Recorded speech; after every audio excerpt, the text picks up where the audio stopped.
of the original Avengers, this is the one that got its 4th installment of its own solo series. Thor Love and Thunder. Thor 4 as I've been calling it.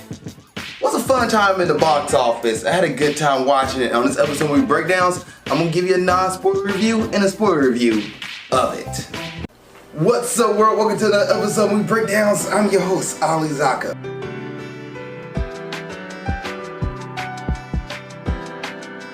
And before I get started, is there a review you want me to do? Let me know. Please put in the comment section below and I get to it as best I can. Also on Patreon, patreon.com/Ali Zakka for $2 a month. Your review gets put in the beginning of the line. I get out there, find it, get it for you. If I can, if it's not in the States, I'm sorry, but if it is in the States, I get that review for you, get it out there for you guys so you guys can enjoy it. And it's for $2 a month. Also you get other stuff on there like comments, interactions, and stuff like that. Now let's go ahead and get into today's episode of 2022's Thor 4, or Thor Love and Thunder. And like I said, this first half of this video is gonna be non-spoilers. So I'm gonna talk about only things that was in the trailer. After that, I'll let you guys know when the spoiler comes out. So as of right now, we're gonna go non-spoiler. And what is this movie about? Well, Thor right now is currently hanging out with the Guardians of the Galaxy, and he is trying to find himself again. He's been through a lot, as we've seen from, Infinity War, Endgame, and all his other movies.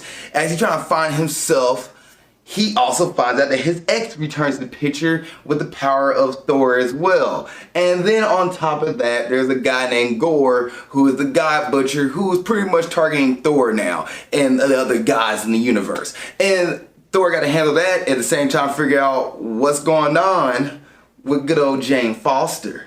And that is pretty much the gist of Thor Love and Thunder. And this movie is fun.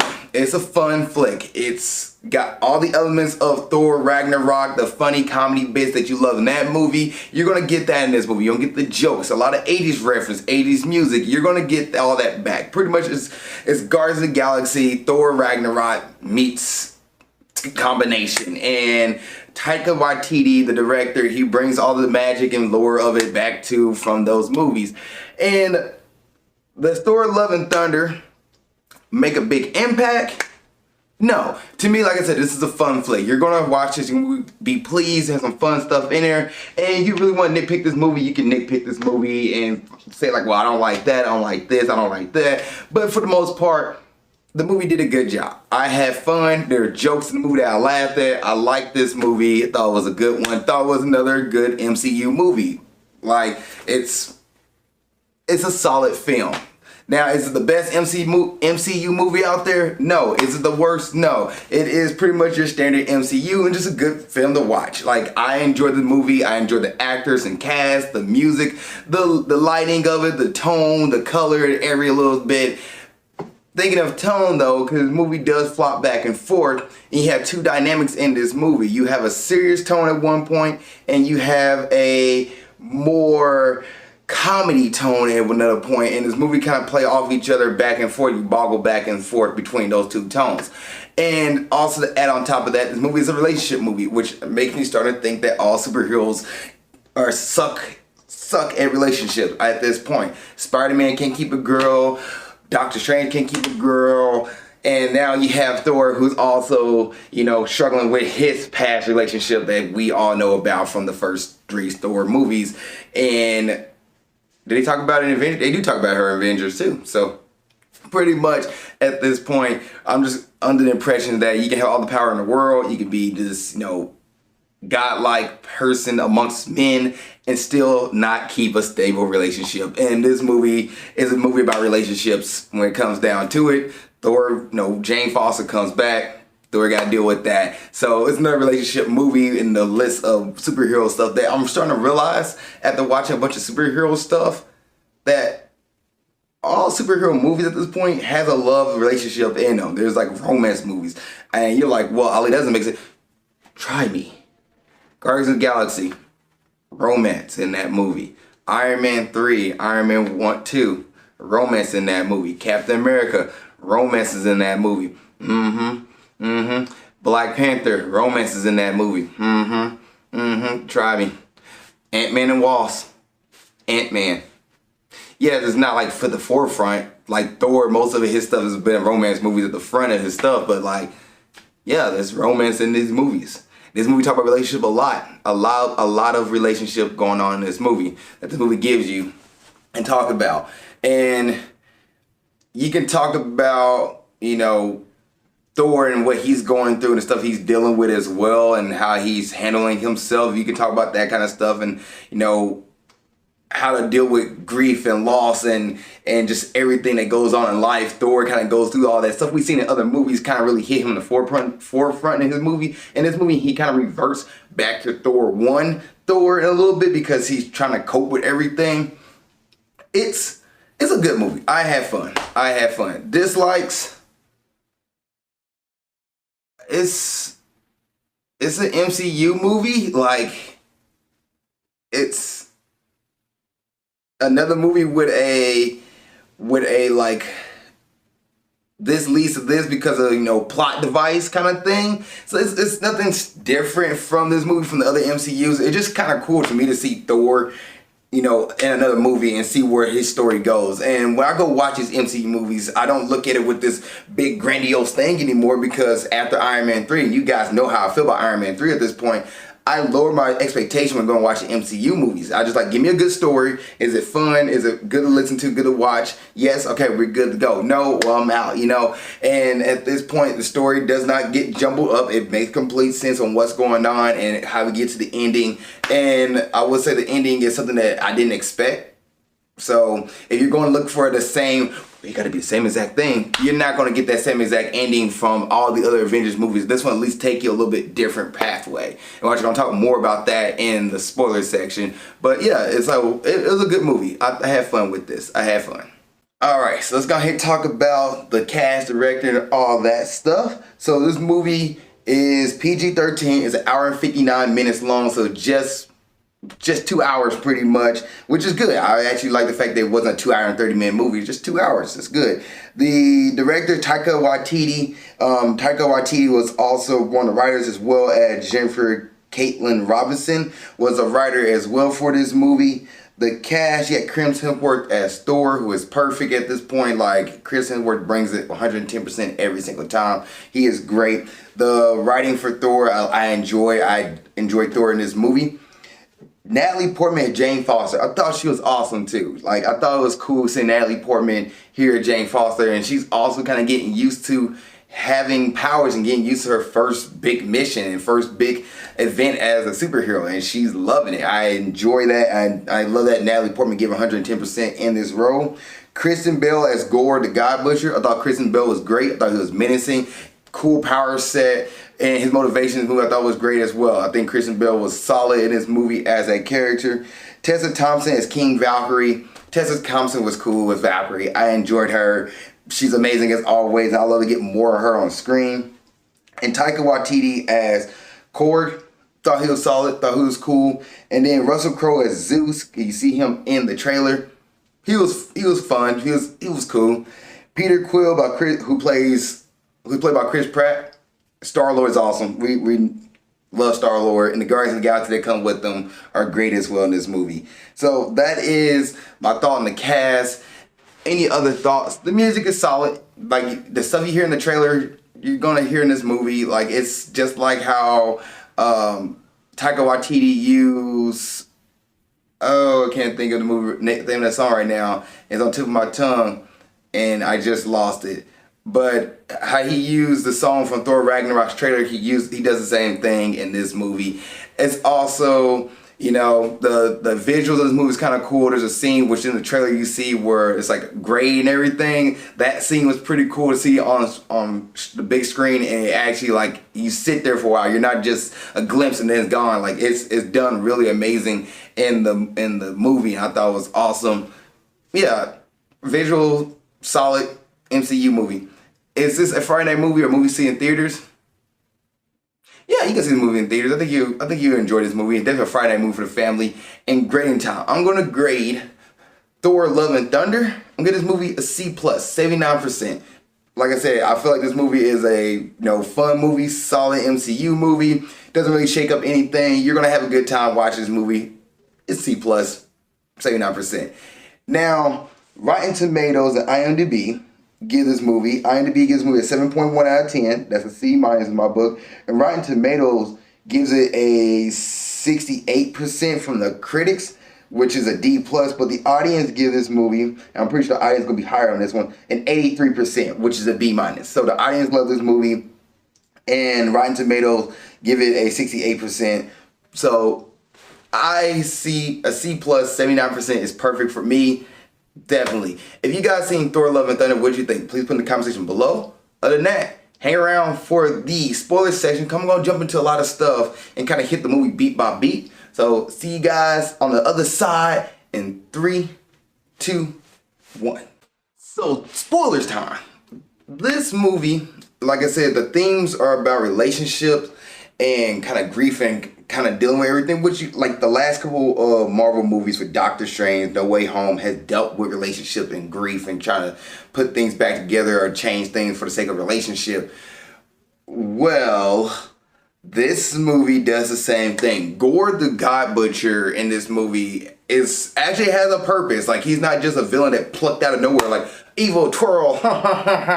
No, he actually there for a reason. He felt forsaken by his gods that he worshipped and looked up to. Finally meet his God, and his God pretty much was like, you're supposed to die for me anyway, so whatever. Like, he loses his daughter, him and his daughter get lost in the desert, and they kind of by themselves, and his daughter dies, and then he finds himself on the verge of death as well, but then come across an oasis where the God that he worshipped appeared, and then the God that he worshipped was kind of like, another one of my followers, laugh him off and being just a jerk to him. And Gore was like, and not Gore, but Gore was like, how dare you? And he like, screw this, you're no longer my God, I worship. And the guy that he worshipped was like, all right, well, I'm gonna kill you then, because you'll be a sacrifice for me. Well, Gore, in the hope of not trying to die, end up picking up this like cursed sword, or the sword calls to him, and then he gets possessed, or whatever the case may be, and corrupt, and kills the guy. And then from there, he's like, well, I'm gonna start killing all guys because the sword possessed me to kill guys. And not because he's on this vengeful rampage, but because also the sword possessed him to do so. But he's also upset and tormented that his daughter died and that the guy that he worshipped didn't care for him. So he starts going on a slaughter of killing guys to get to the internal God, or the edge of eternity, which is the God of everything at the center of the universe, to create a wish that would pretty much kill guys forever. And the reason why he goes to Asgard, because Thor's Warhammer, or Windbreaker, is the key to unlocking the door. The Bifrost that the hammer can possess is the key to unlocking the gate to eternity. And he needs that sword. But no, I mean, he needs that hammer, but in order to get it, he has to get Thor to get him there. And so he captures all the kids of Asgard, and Thor needs to go stop him from, one, kidnapping the kids, get the kids back home, but also stop this man's torrent of killing gods. So Thor needs a team to do this. He goes find Valkyrie. Lady Sif's the one who calls him, but Lady Sif is injured, so she can't join the fight. So he goes find Valkyrie, but when he finds Valkyrie, he found that Jane Foster is also possessing the power of Thor. Now, Jane Foster has the power of Thor because Thor ended up giving it to her, not knowingly. So what happened to cause this? Let me explain for you. They actually give you a whole backstory on Thor and Jane's relationship that the other movies didn't give you. It'd be kind of neat that we got this backstory in Thor 2 or Thor 3 to realize, why does Jane leave and how this happened. So this movie does a bunch of montages to fill you in on why Jane and Thor are no longer, together, and how they went through the whole love relationship cycle of together, and oh my gosh, I love you, stuff like this, and then to falling apart because they put their priorities, they put their career or jobs or saving over each other versus like dating themselves. And anytime they try to date each other, they went focused on dating each other, which is break apart, and eventually they got into a fight, and eventually they love. Well, Jane now has cancer, and Mjolnir, because Thor told Mjolnir to protect her, called to her. Now, I was kind of lost when I watched it, because I was like, I thought Thor had a together Mjolnir. He didn't.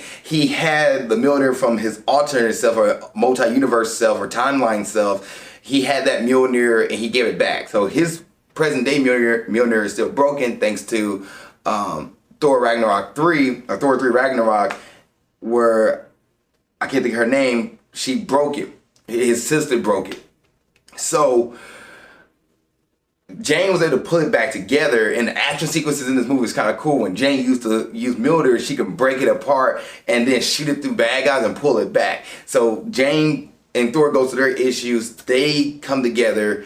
They talk about it, and this movie actually let them say they love each other and let them play it out and let them actually, you know, have moments of like relationship and talking versus saying like, saying it to the end where I love you, Jane, I love you too, Thor. No, they actually let it play out in the middle of the movie, which I thought was kind of cool. But also because of that, you also get Tessa Thompson and her relationship status and what she's into and stuff like that. And you also get Korg and his relationship status and how he's, you know, gets relationships. So like this movie is all about relationships and stuff like that. So you're not just getting Thor and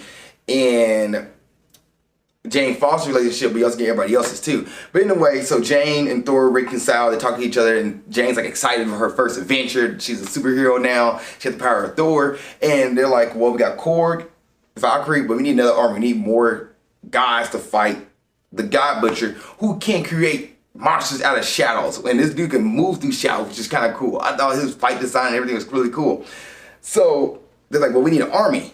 So let's go ahead and go to like the secret oasis for gods. So they get there, they get themselves found out by Zeus, and Zeus is all about orgies for some reason. I'm like, why is this movie talking about orgies? Like, who? Taika Waititi must love orgies, because this is the second time in a Thor movie that we talk about orgy. Talk about it in the third one, and we talk about it in this one. And anyway, it comes down to a brawl for all, pretty much, and Zeus is supposed to be killed by Thor. Thor ended up killing Zeus.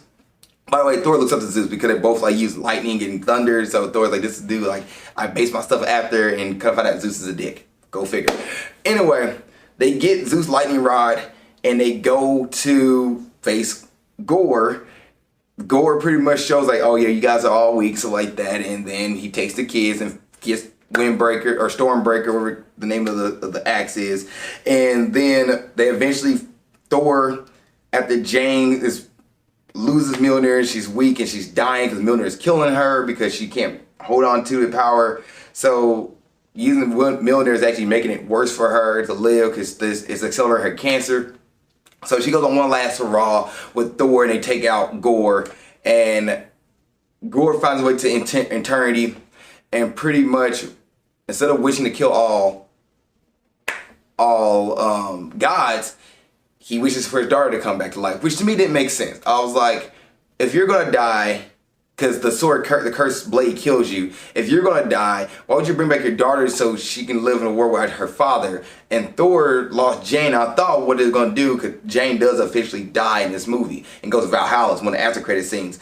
But I thought Gore is gonna wish for Jane to survive so Thor and Jane could be together. But no, Thor comes to the conclusion that he can't have love with Jane. And Jane's like, hey, open your heart. Don't be so closed off. And Thor learns to open his heart in this movie because of that.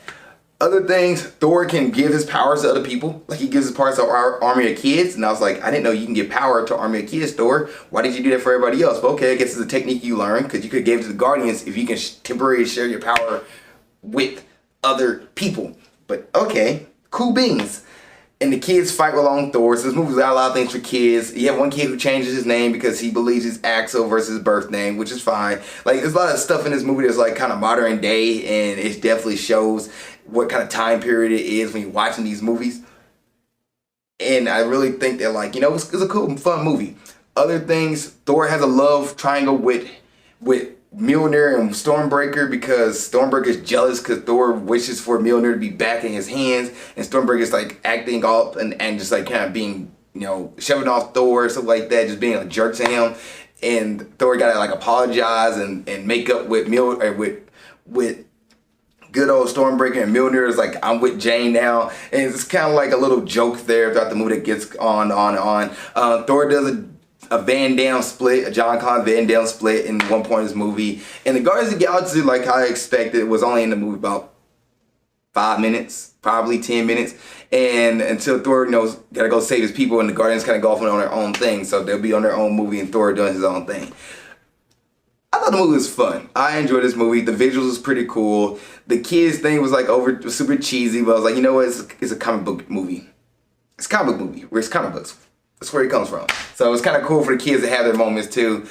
I thought this movie was fun. That's the spoilers. Oh, and then after the credits scene, Zeus is still alive because Thor thought he killed him, and he wishes Hercules to fight Zeus. So Hercules is gonna go fight. I ain't saying fight Zeus, but fight Thor. So Hercules is gonna go fight Thor in the next Thor movie, and we'll see what happens. So, yep, that's all I have to talk about for Thor Love and Thunder. If you've seen Thor Love and Thunder, what do you think? Please put in the comment section below. Other than that, see you guys next time movie breakdowns, and keep being awesome. Thank you so much for making it to the end of this video. I really appreciate that. Please don't forget to like, subscribe, and comment. If there's a review you want me to watch or do, let me know. Please put it in the comment section below this video. Also, you want to watch the last episode movie breakdowns, it's right there. Just gotta click on it and you'll be able to watch it. Thank you guys so much. I appreciate it. Love y'all, and keep being awesome.